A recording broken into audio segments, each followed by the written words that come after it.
producer, writer, in studio this morning. You know this guy. Yeah, he's justified in his excitability. This is Rob Schneider. Thank you. He's in town this weekend. He's going to take to the stage at Liberty Funny Bone. Thanks so much for coming and talk to us. Thank you. It's good to be here. It's a new club. I want to come and support it here. Yeah. At Liberty and the Funny Bone, and especially tonight. One of the, they've only been open a few months, so. Yeah, sure. Yeah, no, they've been doing a great job in terms of bringing people like you in here, I making people laugh. flew in here and I'm exhausted. I got in late last night. That's good. Look how fat I look on this thing. No, you look fantastic. Lord. Are you kidding me? It's all sweater fat. So it's interesting.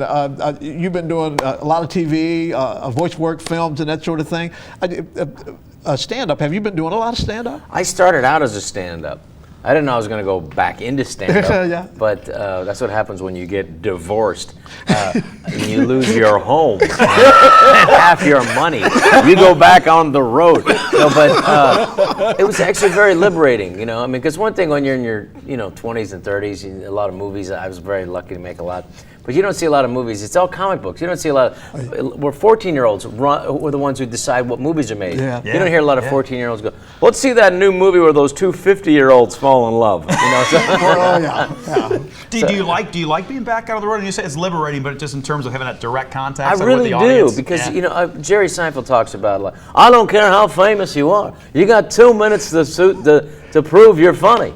They'll give you 2 minutes and then that's it. Then you have to say something funny. If it's not funny, then it's not funny. And it's true. So you have to prove it. I'm gonna do the rest of the interview like that. Yeah, you have to. And so you write stuff that happens, like with my wife, and those things, and also what's happening in the world. Like, I'll talk about it. It's kind of tough now because being if you've been traveling a while, you have to still talk about what's happening in the world. And even though it's for people, especially with young kids out there, and talking about like some of the horrible things that happened last week, in Orlando. The thing is, you could talk about. It's easy to explain hate. It's easy to explain, evil things. It's ignorance. It's hate. It's greed. But it's much more, and it's much more difficult to really describe what's good. And then that's the majority of it out there. I mean, it is. Why do people do stuff that's good? Why do people line up around the block to donate blood out there? Right. Why do people, complete strangers, just hugging other strangers?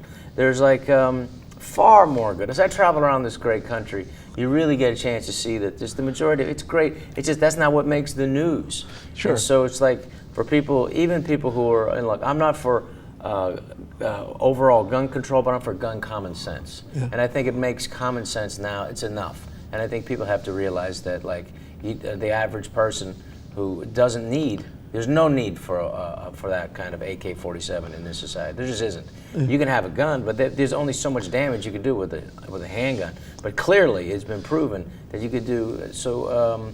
They have to make some adjustments, and if people have to step up and talk to their legislators, and then they'll act. They'll just do what the people do. If you call them and tell them, but if you don't, then things will stay stagnant. Right. So it's as it is, it's tough to. We have to deal with these things that are happening, and in a way that, and then otherwise, you're not really. You have to be a real social commentator, and I like doing that. Yeah. Well, I was going to say, in times like we're going through right now, where you have so many tragic stories, seemingly so many of them based out of Florida right now, based out of Orlando. Do you find that people are coming to you like, please make me laugh, please do something that's going to make me kind of forget about all these horrible things for a little while? I think so, but like I went to go see like Dave Chappelle and Louis C.K. and recently, because those guys are like the top of the game right now. They're really popular, and people are going to see them because they're speaking truth, and people want to see that. They want to get a gauge on how to look at these things, because there is so much of a hyper focus on it. If you got to step back and then really look at it in a relational way, so that you can see that it is out of the ordinary and that things will come back. But if you hyper focus on it, I mean, one of the things about it that the news media needs to start thinking about is how they cover these things and over cover them, because this current mass murder will seem to be focused on his own fame.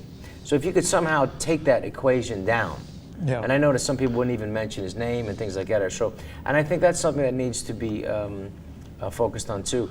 As well, what people won't talk about, if they're going to talk about, you know, the guns and limiting guns, which I think is a good idea. They should also talk about there needs to be a lot of these mass murders have also been on these SSRI drugs. And so it's these antidepressants who could take somebody who's unstable and turn them into a murderer. And I think there also the legislators need to know that this is a potential focus as well. Yeah.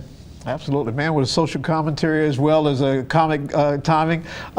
Thanks so much for coming to Rob Schneider. You're at Liberty Funny Bone tonight and tomorrow? Tonight, and then tomorrow, and then that's it. Then I'm going back home. My wife's about to have another baby, so. Hey! See what happens? You've even broke her. See? Yeah, I know. All right, thank you so much for taking some time. I thought the only diapers I'd be changing at this time in my life would be my own. There you go. Rob, thank you. We appreciate it very much. Thanks for coming to Break a leg, have fun with the shows. We'll get more information up at Local 12.